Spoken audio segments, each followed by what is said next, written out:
بسم الله الرحمن الرحيم. الحمد لله الذي شرف بالعلم على العلماء وجعلهم بحمله وبذله والعمل به ورثة الأنبياء. أشهد أن لا إله إلا الله وحده لا شريك له إله من في الأرض والسماء، المتفضل على عباده بما لا يحصى من النعم والآلاء. وأشهد أن محمدًا عبده ورسوله أولى الناس بالحب والولاء وأحقهم بجميل الذكر والثناء. اللهم صل وسلم وبارك عليه وعلى آله الطيبين الشرفاء وصحابته خيار الفضلاء وسادة الأولياء، وعلى الذين جاءوا من بعدهم ساعرين على نهجهم وكانوا لهم نظيف القلوب قد هدوا إلى الطيب من القول والثناء. وبعد، فقد قال الله تبارك وتعالى: قل هل يستوي الذين يعلمون والذين لا يعلمون. موقر اساتذہ کرام، رئیس قسم الدعوة فضیلۃ الشیخ استاد محترم عبد الرحمن المدنی حفظہ اللہ، وعزیز طلبہ و طالبات، آج کا یہ درس یا محاضرہ انہی محاضرات کے سلسلوں میں سے ایک سلسلہ ہے جو کچھ ایام پہلے شروع ہوا اور بہت سارے عناوین کے تحت آپ نے ہمارے استاد محترم اور بہت سارے اساتذہ جامعہ سے مختلف موضوعات پر بہت ہی قیمتی باتیں سن رکھی ہے. اسی سلسلہ کو بڑھاتے ہوئے آج کی ذمہ داری میرے سر دی گئی ہے اور میرا عنوان دیا گیا ہے حفظ متون علمیہ، اہمیت و افادیت اور مجوزہ متون علمیہ. اور میرا وقت جو ہے 15 منٹ دیا گیا ہے. انشاءاللہ کوشش کی جائے گی کہ وقت مقررہ پر گفتگو ختم کی جائے. اللہ رب العالمین سے دعا ہے کہ اللہ رب العالمین ہمیں حق بولنے اور حق کہنے کی توفیق دے. سب سے پہلے میں آپ لوگوں کو بشارت سناؤں کہ آپ لوگ وہ چنندہ بندے ہیں جس کو اللہ تبارک و تعالیٰ نے اپنے علم، اپنی شریعت کے لیے منتخب کیا ہے، جس کی فضیلت کو بیان کرتے ہوئے نبی پاک صلی اللہ علیہ وسلم نے فرمایا تھا: من یرد اللہ خیرا یفقہہ فی الدین، کہ جس کے ساتھ اللہ تبارک و تعالی بھلائی کا ارادہ رکھتا ہے اسے دین کی سمجھ عطا کرتا ہے. اور مزید اس کی طرف ورغلاتے ہوئے نبی پاک صلی اللہ علیہ وسلم نے کہا تھا: من سلک طریقا یطلب فیہ علما سلک اللہ بہ طریقا من طرق الجنہ، کہ جو شخص ایسے راستے پہ چلتا ہے جس میں اللہ تبارک و تعالیٰ کے احکام و فرامین والے علم کو حاصل کرتا ہے، تو اس کو اللہ تبارک و تعالیٰ اس راستے پر چلاتا ہے جو راستہ جنت کے راستوں میں سے ایک راستہ ہوتا ہے. مزید آپ کی فضیلت کو بیان کرتے ہوئے اللہ کے نبی صلی اللہ علیہ وسلم نے کہا تھا: ان الملائکۃ لتضع اجنحتها رضا لطالب العلم وان العالم لیستغفر له من في السماوات والارض والحيتان في جوف الماء وان فضل العالم على العابد كفضل القمر ليلة البدر على سائر الكواكب. یہاں جو اللہ کے نبی صلی اللہ علیہ وسلم نے کہا کہ عالم کی فضیلت عابد پر اسی طرح ہے جیسے کہ چودھویں کی رات کی چاند کی فضیلت سارے ستاروں پر ہے. یہاں پر بہت ہی حکمت والی بات اس کے اندر پوشیدہ ہے کہ اسی عالم کی فضیلت عابد پر ہے جس عالم کا علم کتاب و سنت سے ماخوذ ہوگا. چونکہ آپ سبھی جانتے ہیں اور سائنس نے اس چیز کو ثابت کیا ہے کہ چاند کی روشنی اپنی نہیں ہوتی بلکہ وہ اپنی روشنی سورج سے اخذ کرتا ہے. اور اللہ کے نبی صلی اللہ علیہ وسلم کی صفت بیان کرتے ہوئے قرآن نے کہا تھا سراجم منیرا. آپ کو اللہ کے نبی صلی اللہ علیہ وسلم کو سراجم منیرا کہا تھا. وہ سورج جو روشن سورج ہے گویا کہ اسی عالم کی فضیلت عابد پر ہے جس عالم کا علم ماخوذ ہوگا وحی نبی سے، وحی الہی سے ماخوذ ہوگا، اسی عالم کے علم کی فضیلت ہوگی. اس کے بعد اللہ کے نبی صلی اللہ علیہ وسلم نے آگے فرمایا وَإِنَّ الْعُلَمَاءَ وَرَثَةُ الْأَنْبِيَاءِ. اور علماء جو ہیں انبیاء کے وارث ہیں. کس چیز میں وارث ہیں؟ وارث کا لفظ جب سنتے ہیں تو فوراً ذہن میں بات آتی ہے کہ مال و دولت جائیداد کے وارث ہوں گے، لیکن یہاں پر ایک بہت ہی عظیم منصب کی وراثت آپ کو دی گئی ہے. وہ منصب کیا ہے؟ علم کے منصب. اسی لیے وضاحت کرتے ہوئے نبی صلی اللہ علیہ وسلم نے کہا تھا وَإِنَّ الْأَنْبِيَاءَ لَمْ يُوَرِّثُوا دِينَارًا وَلَا دِرْهَمًا. انبیاء جو ہوتے ہیں وہ دینار و درہم جائیداد اور مال املاک کے وارث نہیں بناتے بلکہ کس چیز کا وارث بناتے ہیں؟ ورثوا العلم، کہ وہ علم کے وارث بناتے ہیں. فمن اخذہ اخذ بحظ وافر. تو جو اس علم کو حاصل کرے گا لے گا، اور جتنا زیادہ اس کو نصیب میں ہوگا اتنا زیادہ وہ لے گا، وہ زیادہ سے زیادہ لینے کی کوشش کرے. اس حدیث کو ابو داؤد نے اپنی سنن کے اندر، اسی طرح ترمذی نے اپنی سنن کے اپنی جامع کے اندر، اور اسی طرح ابن حبان نے اپنی صحیح کے اندر، ابن ماجہ نے اپنے سنن کے اندر روایت کی ہے، اور اس کو امام البانی نے صحیح حدیث کہا ہے. اس میں جو گفتگو کی گئی وہ طالب علم کے ساتھ ساتھ عالم کی فضیلت کو بھی بیان کیا. اور عالم کہتے کسے ہیں؟ عالم وہ شخص ہوتا ہے جو شخص ایسے علم سے کی صفت سے متصف ہوتا ہے جس علم سے وہ اپنے آپ کو بھی فائدہ پہنچاتا ہے اور غیروں کو بھی فائدہ پہنچاتا ہے. لہذا جس کا علم اس کو فائدہ نہیں دیتا یا غیروں کو فائدہ نہیں پہنچاتا وہ حقیقت میں عالم نہیں ہوتا. جیسا کہ ابن عثیمین رحمہ اللہ نے کہا کہ عالم کی 3 قسمیں ہیں: عالم الحاکم، عالم الامہ، عالم الملہ.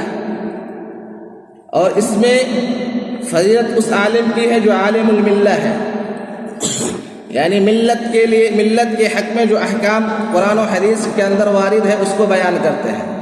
عالم الامہ نہیں، چونکہ عالم الامہ سے مراد وہ عالم ہے جو امت کی خوشنودی کو دیکھتے ہوئے جس مسئلے کو دیکھتا ہے کہ لوگ اس سے خوش ہوں گے یا اس رائے سے خوش ہوں گے، لوگوں کی خوشنودی کو چاہتے ہوئے اس کو بیان کرتا ہے، اسے ابن عثیمین نے عالم الامہ کہا.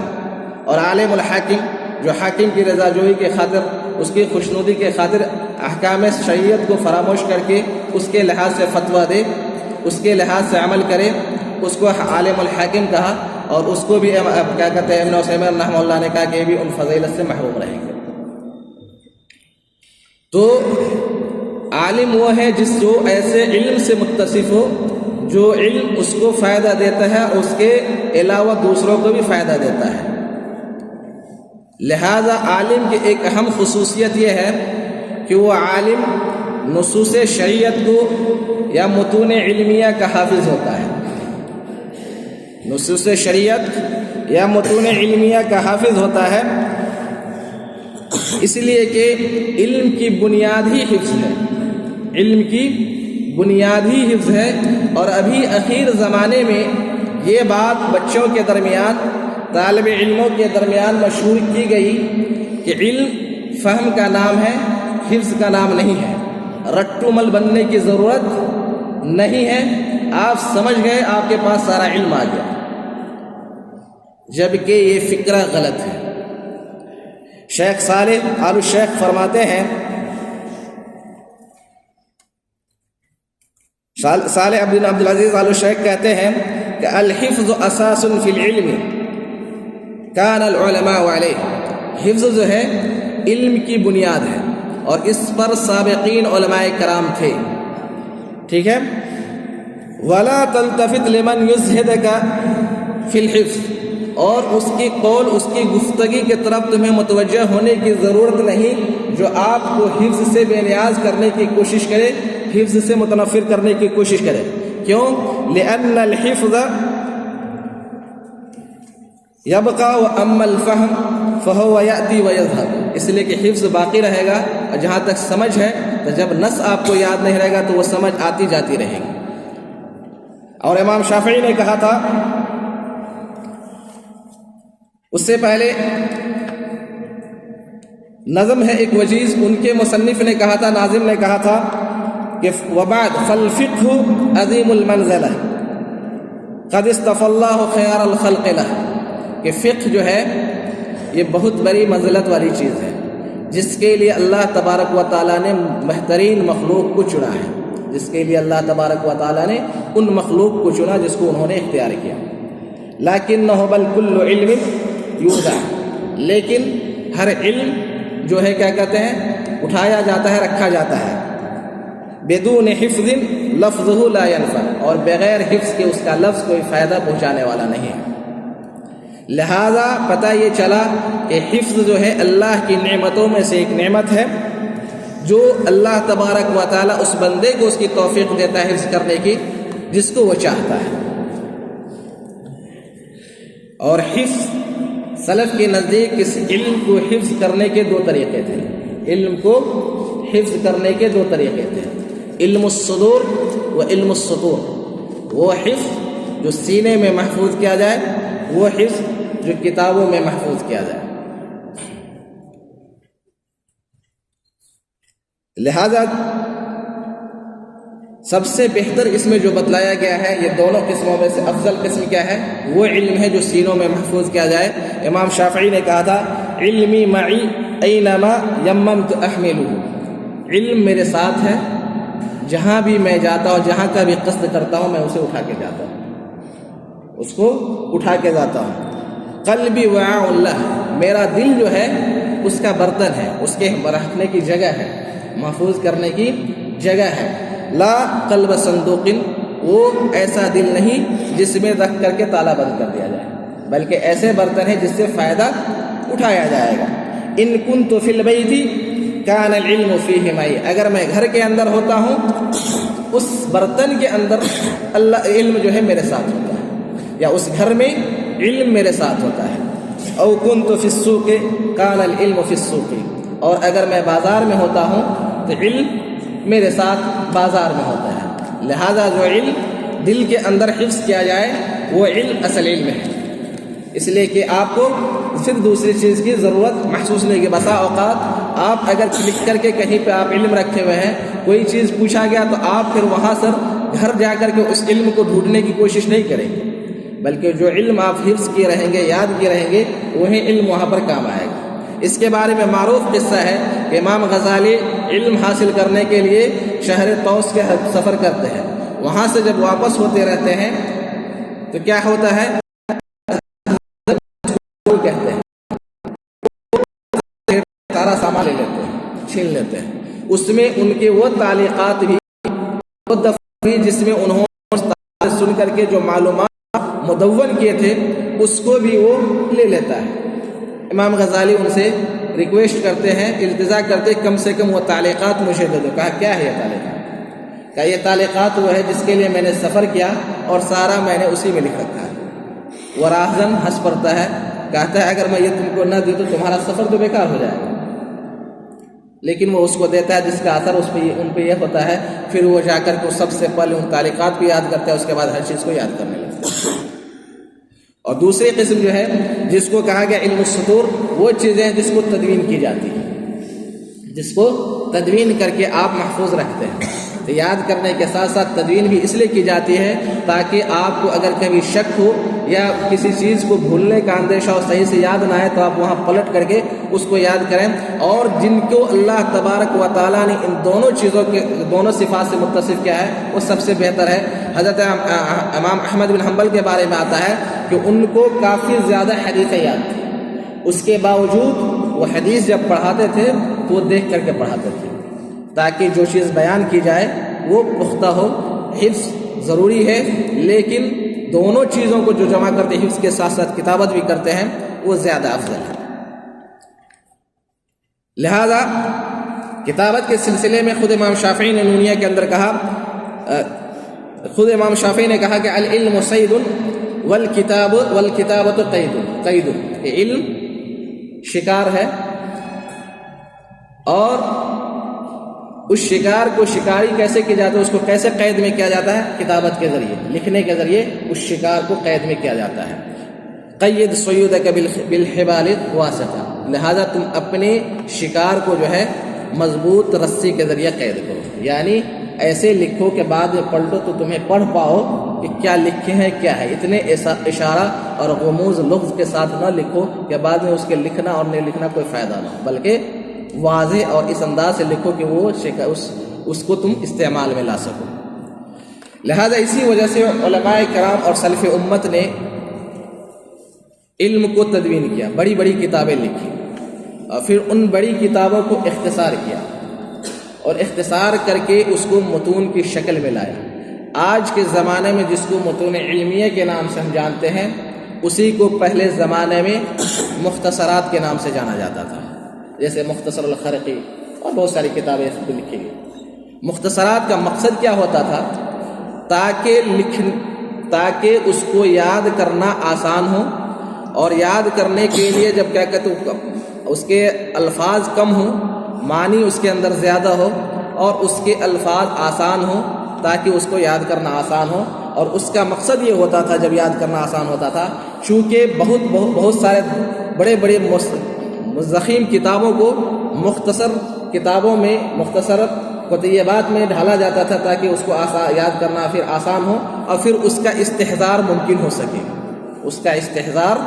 ممکن ہو سکے، لہذا متون کی فضیلت کے بارے میں کہا گیا کہ حفظت من العلم جوہرہ و لبابہ، کہ متون جو ہے ایسا ہے جو علم کے لباب یعنی اس کے مغز کو، اس کے جوہر کو یہ حفظ کے یعنی محفوظ کر لیا۔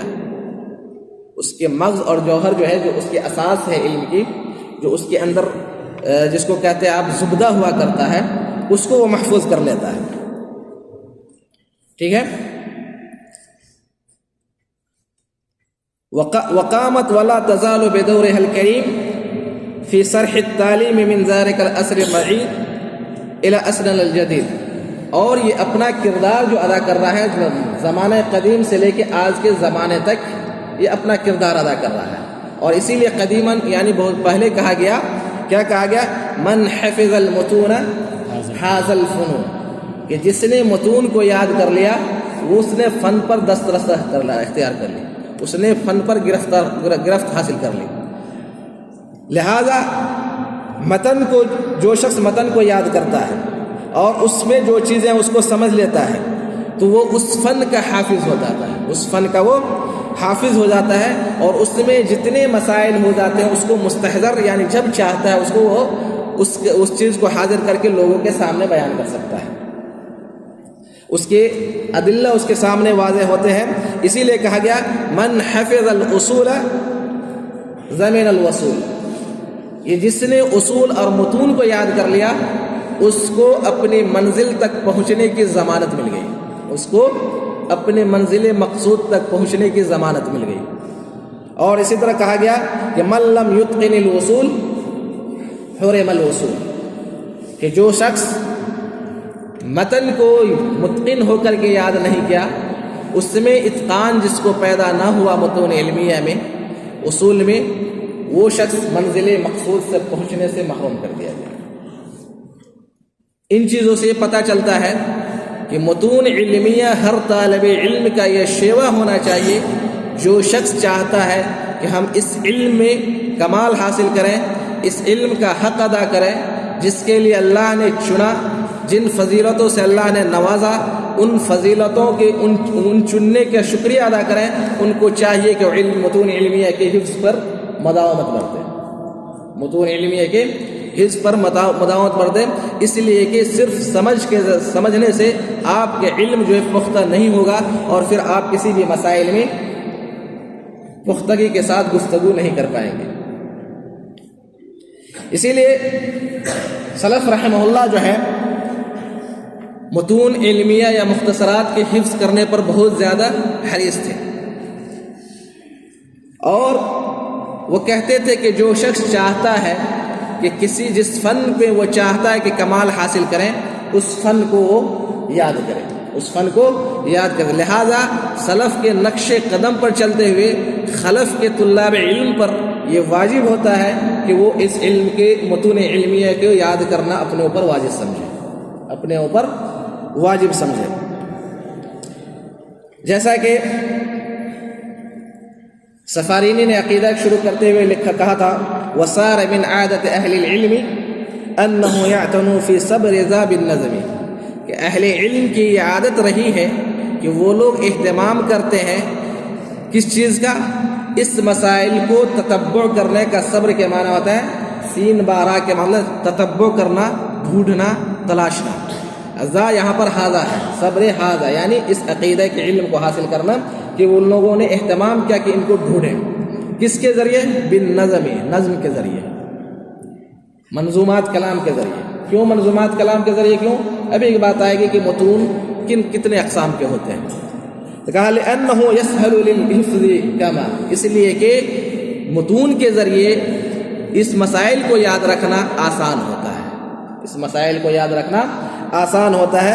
یروق للسمع ویشفی من ظمع، اور اسی طرح متون جو ہے نظم کے ذریعے جن علم کو حاصل کیا جاتا ہے اور اس کو جو یاد کیا جاتا ہے وہ سماعت پر بھی ہلکا گزرتا رہتا ہے، وہ سننے میں بھی اچھا لگتا ہے، سننے میں طرب کا احساس ہوتا ہے۔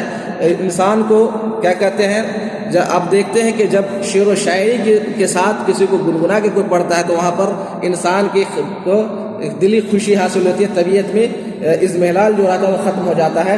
اسی طرح ویشفی من زمین، اور جو آپ کے علم کی پیاس جو ہے اس کو یہ بجھاتا ہے، چونکہ اس کو یاد کرنے سے علم آپ کے پاس محفوظ ہو جاتا ہے اور اس کے سننے سے آپ کے کان مانوس رہتے ہیں۔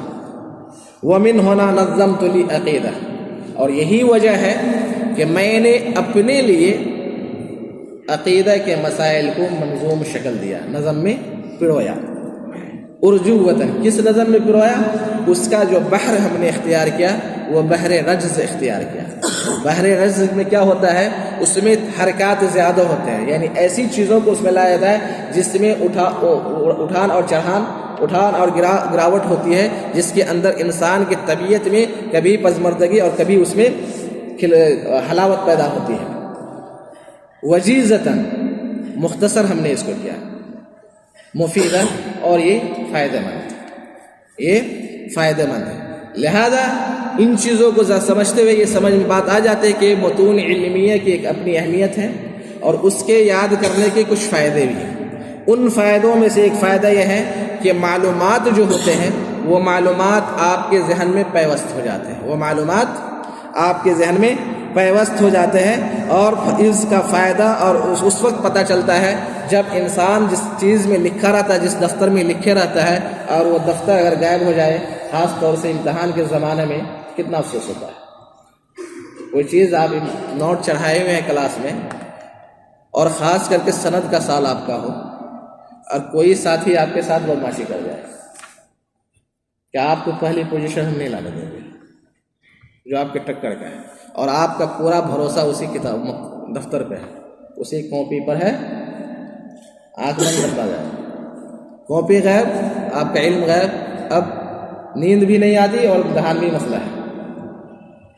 لیکن وہی چیز اگر آپ یاد کرتے ہیں، جیسے لکھتے ہیں اس دن یاد کر لیتے ہیں، غائب ہو جائے کوئی فرق نہیں پڑتا۔ تو یہ آپ کو معلومات کو آپ کے ذہن میں ثبت پیدا کرتا ہے، ثابت کرتا ہے۔ اسی طرح دوسرا فائدہ یہ ہے کہ جو معلومات ہے اس کو استحضار کرنے میں آسانی ہوتی ہے، جہاں پر ضرورت ہوتی ہے۔ جیسے آپ بطور مقرر کہیں پر کھڑے ہوتے ہیں، آپ کسی جگہ کہیں حضرت جی آج کوئی جمعہ خطبہ دینے والا نہیں ہے، آپ جامعہ ابن تیمیہ کے طالب علم ہیں اور جامعہ ابن تیمیہ کا ایک اپنا نام ہے خطابت میں اور صحافت میں، چلے آئیے ذرا ممبر پر کھڑے ہو کر کے لوگوں کو خطبہ دے دیجیے۔ اگر یقین